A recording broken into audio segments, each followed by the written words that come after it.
Tonight on Reporting Scotland, the mystery over an Edinburgh mum of 3 who's been missing for months. Police say they fear 35-year-old Kasia Smith may have come to harm, as her family say they've been living in a nightmare. These past weeks have been horrendous. If anyone out there knows anything, please, I'm begging you, please come forward. Also on tonight's programme, plans are released for Scotland's biggest ever flood defence scheme. It'll see 17 miles of flood walls built around Grangemouth. So why are some people there not happy about it? How people living with alopecia in Scotland could soon have access to a new treatment for the first time. Plus, they've been a vital teaching tool for schools, marking 100 years since educational programmes began, with the first one made here in Scotland. And coming up in the sport, what next in the Premiership title race after a weekend of dropped points and VAR drama?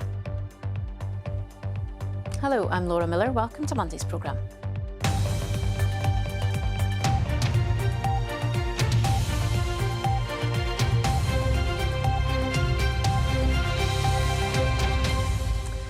The family of a mother of 3 who's not been seen since October last year say they've been living in a nightmare since she went missing. Detectives searching for 35-year-old Kasia Smith say they fear she may have come to harm. Today, her mother and daughter made an emotional appeal for information from anyone who may know where she is. Richard Forbes has the story. It feels like I'm living the worst dream that we could ever possibly imagine. Months of uncertainty taking their strain on Callie Smith. She's not heard from her mother Kasia since the start of November. I recently had my 18th birthday and didn't hear anything from my mum. She would never miss mine or my sister's birthdays or Christmas, and we just miss her so much. I would do anything for her to walk through the door and just to give her a big hug. The 10th of October was the last official sighting of the 35-year-old mother of 3. She's described as 5 foot tall, of slim build, with blue eyes and long blonde hair. When the family reported Kasia missing in January, police searched her flat where she was last seen in the Calder area of the city. Officers looked through neighbouring woodland and checked inside metal containers that were nearby. Specialist teams also entered the Union Canal, which passes close to the flat. The flat's now been boarded up, but there's still hope that Kasia will return home. Missing persons posters have been handed out and appeals have been made on social media and in the newspapers. This afternoon, her family faced the press again to get the message out. These past weeks have been horrendous. If anyone out there knows anything, please, I'm begging you, please come forward. We need to know where Kasia is. I've never stopped looking for her. I love her. I miss her. Please help bring Kasia home. The detective leading the investigation says concern is growing. We are keeping an open mind and continue to hope Kasia will be found safe and well. We have to consider the possibility that she may have come to harm. We must consider all possibilities. Anyone who thinks they've seen Kasia or knows where she might be is asked to call Police Scotland on 101. A lot of emotion from the family today, and Kasia seems like someone who was close to her family, which is why it's so out of character that she's not been in touch with them for so long. Now, a reminder of that timeline. The last time that Kasia was seen safe and well in October. Her family say that she made contact with them at the beginning of November, and then the family reported her missing on the 5th of January. The police haven't expanded on why there's that big gap between those dates. We're now 2 months down the line since she was reported missing, and the police's tone today seemed more downbeat, with them saying they're considering the possibility that she's come to harm.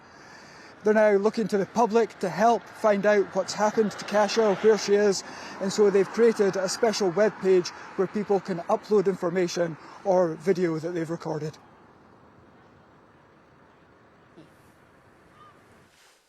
Now, it's been called the most important flood defence scheme in the entire country. Today, details of a £500 million project to protect the town of Grangemouth from flooding have been unveiled, despite it never having suffered a serious incident.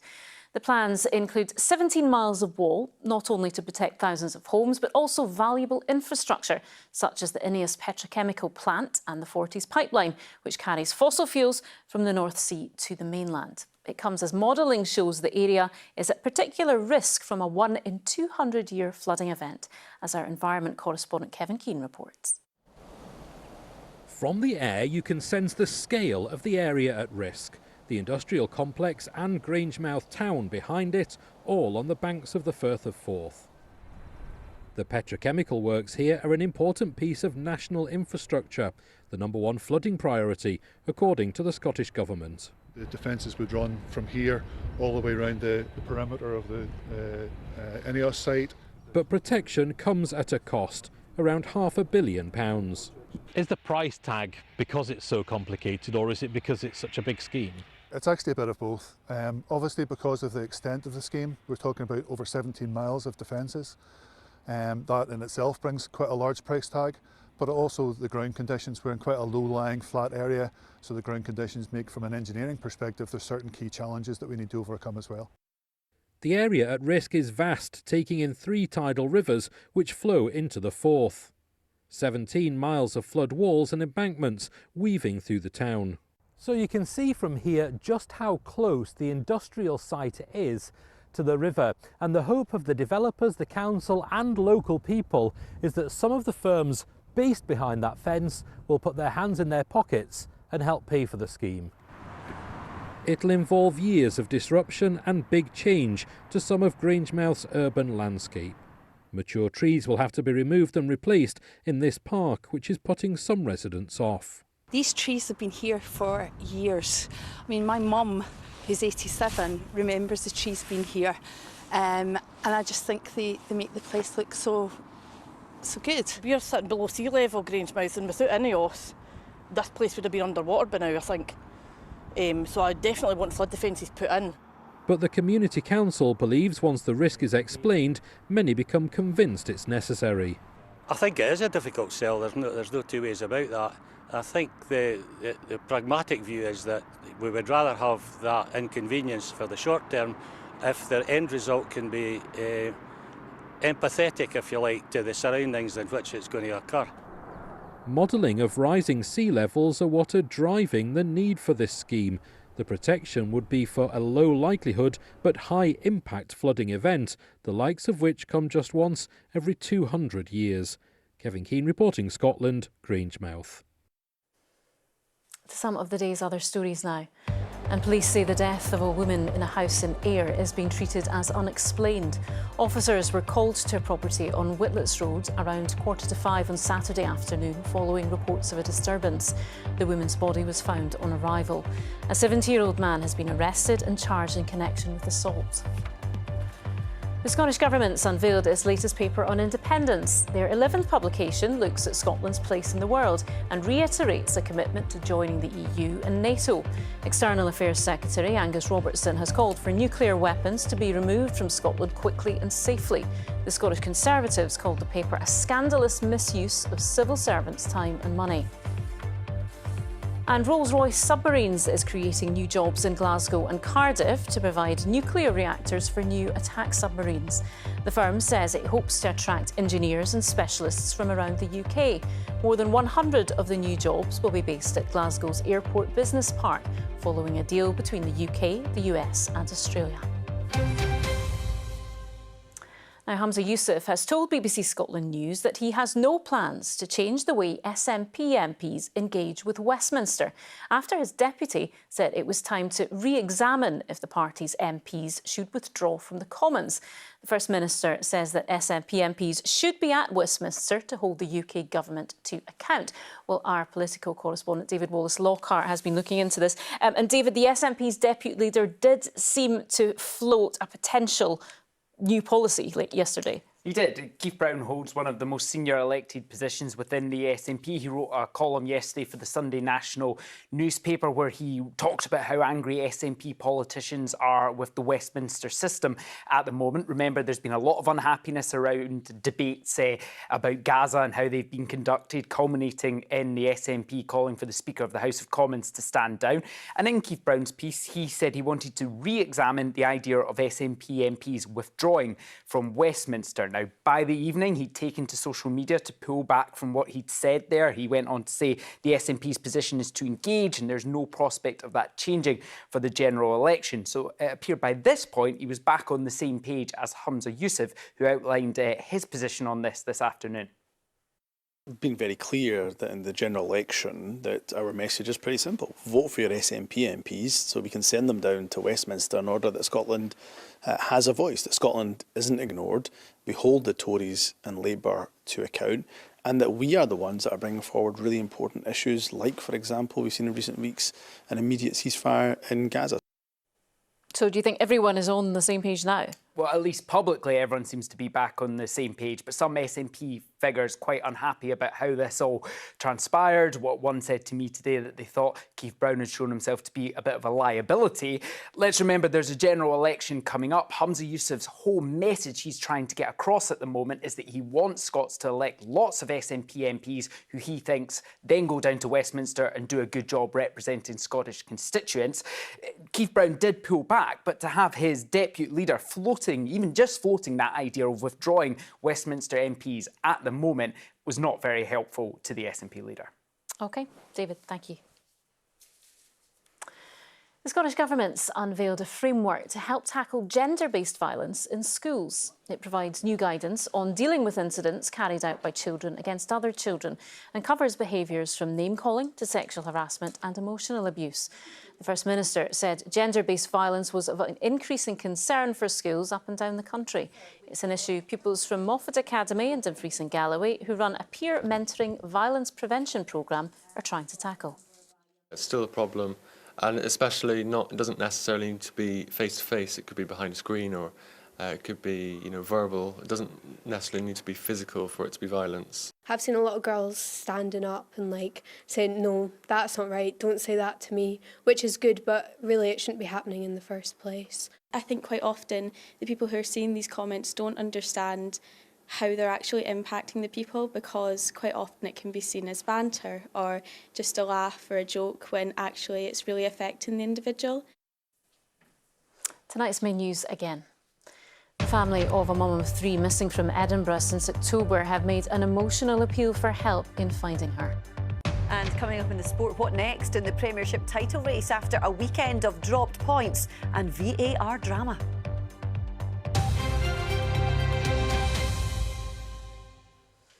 Now, people living with one of the most common forms of alopecia could soon have access to treatment on the NHS for the first time. A new drug will go before the Scottish Medicines Consortium tomorrow after it was finally approved for use by the NHS in England last month. While charities say it's not a cure, it is a ray of hope for some with the condition, like 21-year-old Megan McCready from Clydebank. Looking at this photo, I feel kind of heartbroken that I've lost something of myself. Having alopecia at such a young age was hard. To have that happen, it was like, right, I'm losing my old self in some way.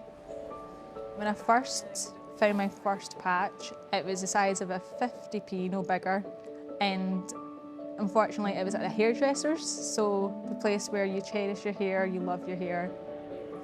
It got to the point where it was hard to cover up. The thought of washing it was terrifying, because as you washed it and tried to kind of put the shampoo and conditioner, it was the hair in the hands. And to see that as a teen who is all about appearance and finding himself, it's heartbreaking. This is me just kind of starting to lose my hair, so I was trying to it was still fine enough to have it kept down. I think my lowest point was when I was doing PE. I would be in the change rooms, getting changed, having a carry on with my friends, and I would hear the other girls saying, oh look, her bald patch is showing. And that for me just kind of put me down completely. to the point where the bathrooms were kind of like my best friend. Pulling it on forward in my head. I didn't want it to win in a way, so I took it upon myself to bravely shave, as they say, and took matters into my own hands, and I decided, right, I'm going to go bald now. And then after that, I got my first wig. It's all about choosing a wig that makes you confident and choosing a wig that you feel most pretty in as well. I would definitely take up the opportunity of taking the drug and trying it out. The thought of Scotland possibly might be improving it is a big step for us. Being able to have my own hair back and having eyelashes, doing mascara, having eyebrows that I don't have to worry about putting them on every morning to go out. Being a normal girl in some way with enjoying the appearance and the hair that they have would be awesome to get again. Megan McCready with her story.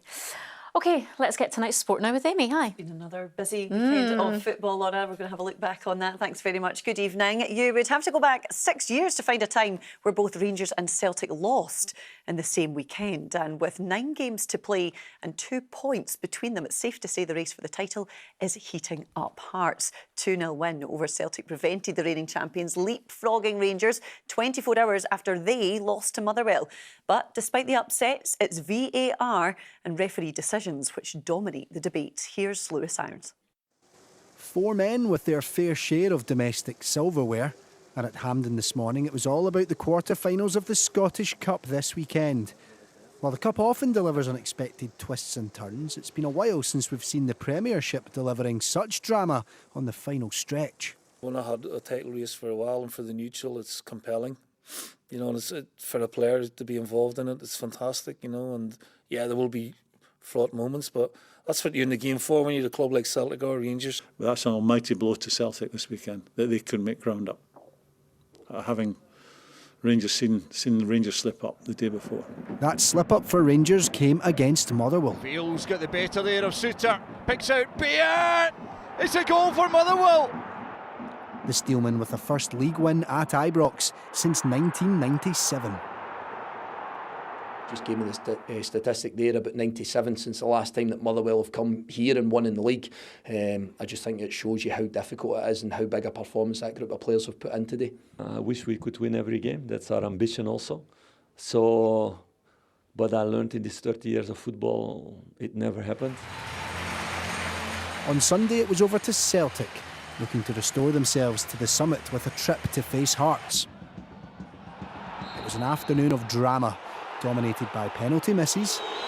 Tida against Clark. It's saved! Red cards. And that is a massive moment in this game.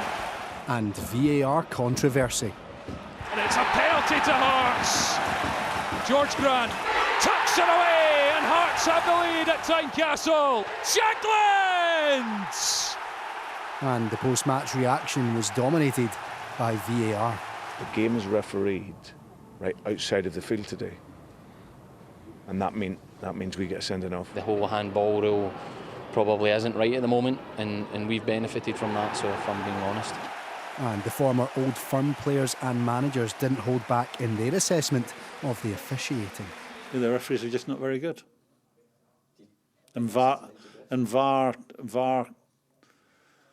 compounds the problem for them. It shows them up. You have to say that all the decisions, apart from the offside for Lon Shankland, were wrong. As Rangers turn their attention to Europe, Celtic have longer to wait to right their wrongs, with Livingston in the Scottish Cup quarter-final up next for Rogers' side. Lewis Irons reporting Scotland. Well, Celtic have confirmed they have appealed Yang's red card, adding they have written to the Scottish FA to raise what they call serious concerns regarding the use of VAR and the decisions made within the match. The SFA haven't commented, but the Scottish Senior Football Referees Association has released a statement on the treatment of officials, saying it is disappointed and concerned by another weekend of targeted and personalised criticism of its members, and it has become too easy for managers and clubs to turn the focus onto match officials, often to deflect from team performance and results. They add match officials should be able to carry out their duties without fear of them impacting their personal lives, their personal safety, and the safety and security of their families. Well, it was a memorable weekend in Glasgow as Scottish athletes put on brilliant displays at the World Athletics Indoor Championships. And as Chris McLaughlin reports, it sets up an exciting summer with the Olympics on the horizon. And here he is, the man. Fresh from smashing the fastest time over 2 miles, Josh Kerr from Edinburgh just can't stop winning. 100 metres left for Josh Kerr to take another world title. They're not going to catch him. He's away and gone. The crowd are on their feet. Their champion is coming home. Josh Kerr takes the world title. Brilliant performance. Oh, it's unbelievable. And, you know, the Scottish and British fans packing out the stadium was the loudest I've ever been in a stadium. And I knew I needed to keep a really calm head and keep the heart rate down because it's a much longer race than I'm used to. So, fellow Scot Laura Muir was making the step up to 3,000 metres from 1,500. Hopes were high, but in a star-studded field, she took 5th.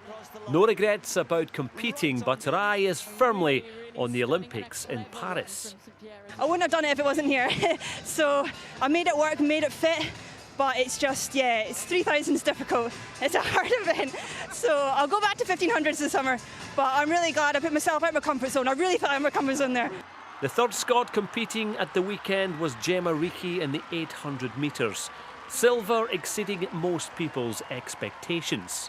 This Championships is a massive stepping stone for me. It's another practice at the 800 and learn different things and try different things. So yeah, it's a massive stepping stone for that Olympic year.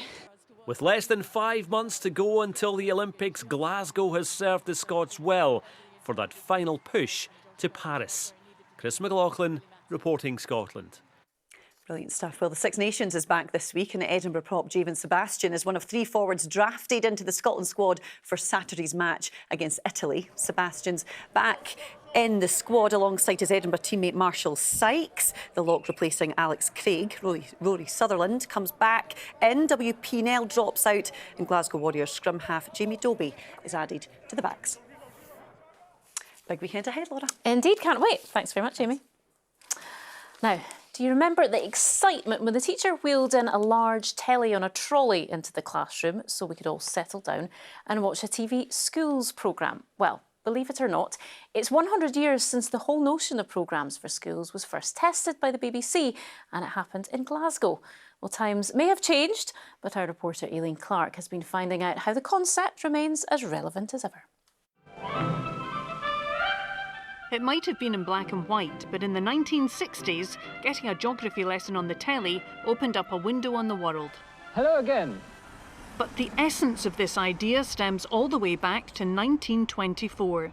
Pupils in Garnet Bank School in Glasgow gathered to hear the very first attempt at a programme for schools, made by a team at the nearby BBC studio. Just like in this photo from an Edinburgh school a few years later, the pupils assembled in front of a large speaker. That first programme of music, poetry and even French was a hit, and BBC Schools broadcasting began soon after. This might be one of the halls that they used. This Garnet Bank teacher has been teaching for 48 years and says she certainly has valued schools programmes down through the years. There was lots of benefits for children that learned in different ways. And there was a great programme called Number Time. El Nombre, his name was, and he had a wee friend, Juan. He swam in and said, "What number is it? Number," and they go, 7, 7, and he'd swing back out again. So we loved it. It was a highlight of the week, highlight for me too, because it was funny. Hello and welcome to Let's See. This week we're at Craigie Barnes Primary School near Dundee. Over the years, the programme formats have evolved, but there's still an emphasis on making programmes here geared to the Scottish curriculum. BBC Bite Size, the brand for most of the school's material now, encompasses everything from tricky maths, A squared plus B squared equals C squared, to witch trials. It's all online these days, but during the pandemic, it was back to broadcast. It's time now for a little maths, and I promise it's going to be fun. We took a lot of our digital content and repackaged it into really the BBC's tried and tested education broadcast. So I think that sense of familiarity with probably what parents knew from sitting down for broadcast was very helpful.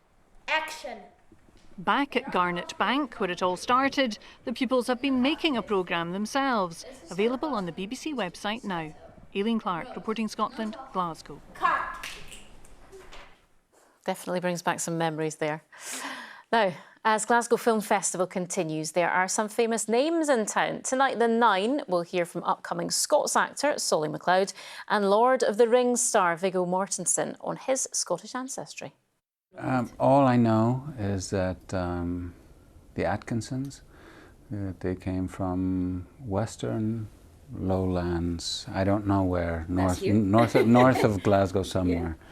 Yeah. And so I want to come back maybe this summer, and then I can go up to see you as well. Yeah, you'd like Morley. You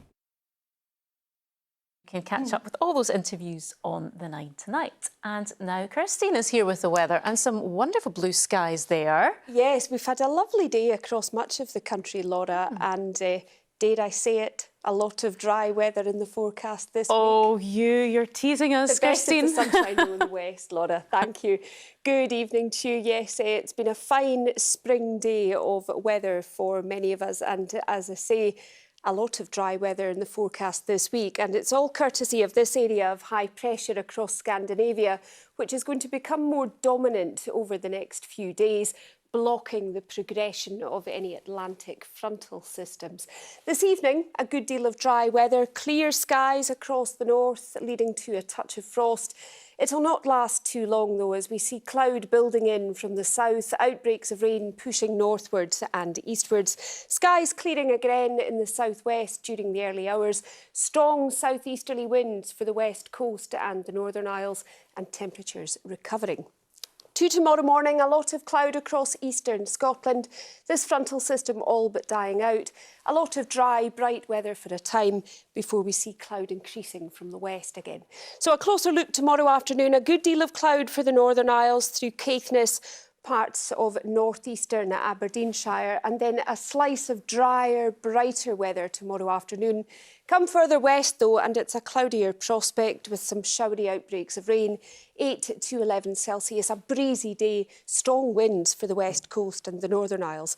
Tomorrow night, clearing skies in the west, a lot of cloud, though, in the east, along with some patchy drizzle. For Wednesday and Thursday, there's that area of high pressure edging ever closer, blocking the advance, keeping these weather systems at bay in the Atlantic. There will be a good deal of cloud, though, across eastern areas, thick enough to produce the odd spot of drizzle.